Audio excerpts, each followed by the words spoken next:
2 months ago, at age 29, I finalized my divorce from my former spouse, then 27. She had been involved romantically with my estranged twin brother, also 27, for quite some time. 4 months earlier, the truth surfaced when she announced her pregnancy. At first, she insisted the child was mine, but my brother's increasingly frequent appearances at our home raised serious doubts in my mind.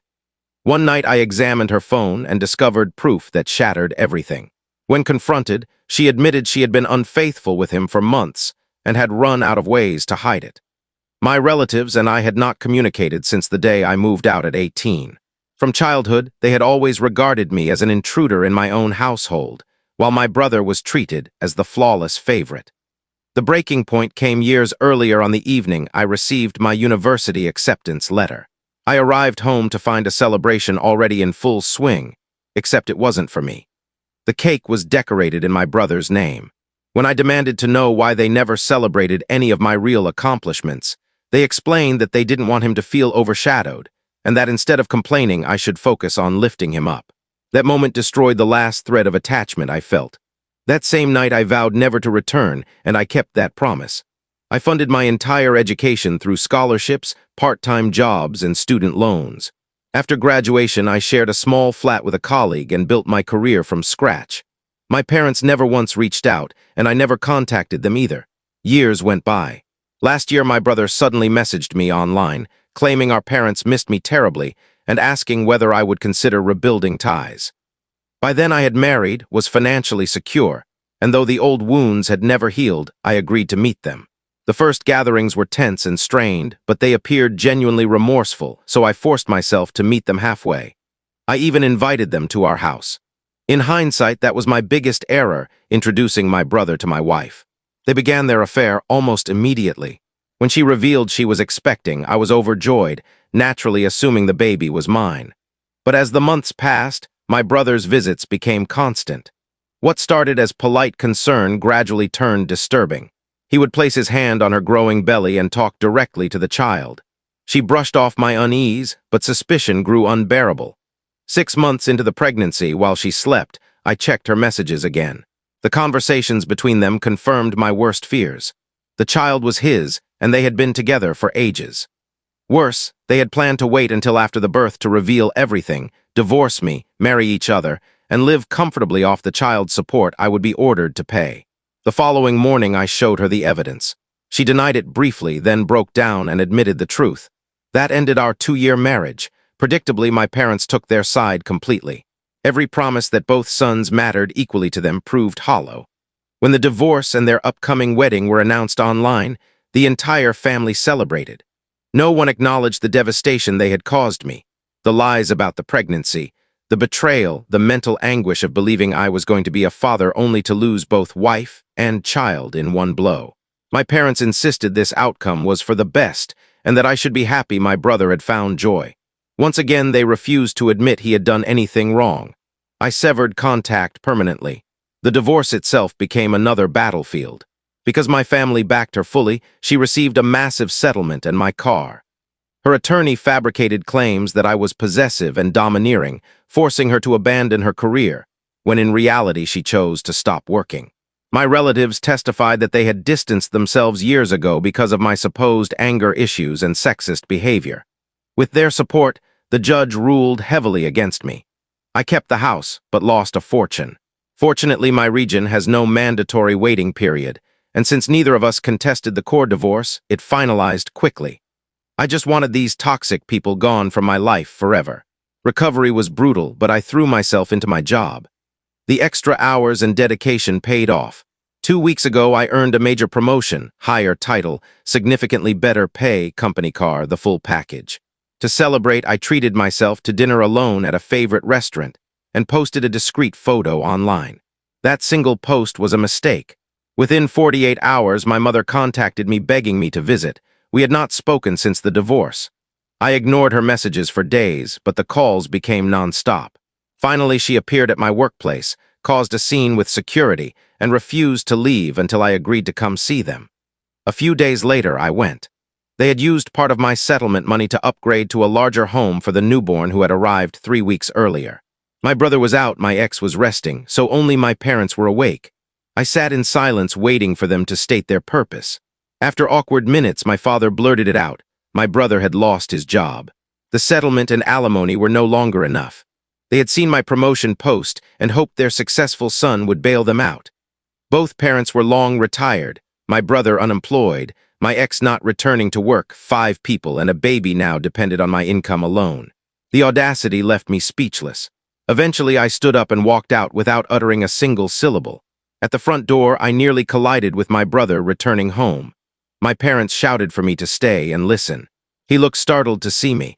I kept walking through heavy rain to my car parked on the street. Soaked and furious, I fumbled for my keys. That's when they all ran after me into the downpour for one final plea. This time my brother did the begging. Seeing the perpetually arrogant golden child reduced to asking me for help was surreal, proof they were truly desperate. I lost control. I told them to leave me alone forever, that strangers on the street would show them more compassion than I ever could after what they'd done, and that if they were truly broke, they could beg publicly. Then I drove away, leaving them standing drenched in the storm. I won't pretend it wasn't satisfying. 2 days later, doubt crept in. My mother bombarded me with guilty messages. I have plenty of money, helping would barely affect me. Yet it felt like rewarding betrayal. In the end, I chose not to send a cent. I informed her that further contact would force me to involve attorneys and it would not end well for them. Naturally, they were furious. My brother showed up at my door days later.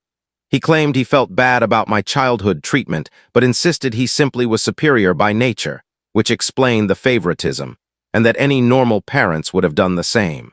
He accused me of acting childish by holding grudges instead of helping family in need. I laughed outright at the delusion. I suggested he spend his energy job hunting instead of lecturing me. That struck a nerve. He began screaming that I was motivated purely by jealousy. Not only had our parents always preferred him, but even my own wife had chosen him, and that withholding money was petty revenge. I calmly agreed that yes, this was revenge, and there was nothing he could do about it. He threatened to make me pay one way or another. I shrugged, empty threats from a jobless man still living with mommy and daddy. 3 days later, my ex-wife herself phoned. She began sweetly, acknowledging she had no right to ask, but pleading I be the bigger person. She reminded me my parents had provided for me growing up and that she had tried to be a good wife. The irony was staggering. I pointed out I was already paying alimony she never deserved because they had all lied in court, and that was more than enough generosity. She burst into tears, called me cruel and selfish, then threatened to drag me back to court for increased support now that my salary had risen, and to humiliate me again. I welcomed the challenge. Last time I was too broken to fight, this time I was ready. She followed through and filed for modification. I countered aggressively. I rallied mutual friends, explained the full story most had never heard, and secured their willingness to testify. I dug up old messages, convinced cousins who witnessed the lifelong favoritism to speak on record, and built an ironclad case showing systematic lies and exploitation. My attorney was confident we could terminate alimony entirely. When the hearing arrived, and I presented video statements from friends and relatives demolishing every accusation they had made about my character, my family was speechless. They had assumed I would fold again. I did not. Yesterday, the judge ruled all alimony terminated effective immediately based on fraud and new evidence. Watching the smugness drain from their faces was the most cathartic moment of my life. I drove home planning takeout and a movie, only to find my brother's car parked outside and my entire family blocking my front door. I told them to leave or I would call police for trespassing. My father launched into a tirade about my lack of familial duty and how I had betrayed them all. I stood silent, refusing to give them the emotional reaction they clearly wanted. My silence infuriated them further. My mother demanded respect, still nothing from me. Finally, my brother snapped, grabbed my shirt, and tried to swing.